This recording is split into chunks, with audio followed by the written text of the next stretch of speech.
Dugang siyam ka mga bag-ong kaso sa COVID-19 ang natala sa Talisay City Health Office. Hinuon dugang siyam usab ang naka-recover na. Si Chelo Valiena sa report.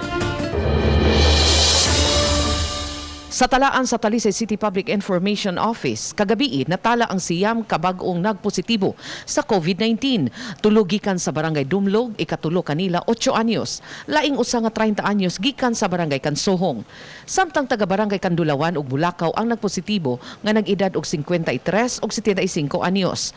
Laing 26 anyos nga nagpositibo usab nga taga Biasong. Samtang ang 56 anyos nga lalaki ug 29 anyos nga babae taga barangay Biasong gihapon nga aduna nay closed contact sa patient 751. Ang siyam ka bag-ong positibo na swab test ni atong Agosto 16 ug 17.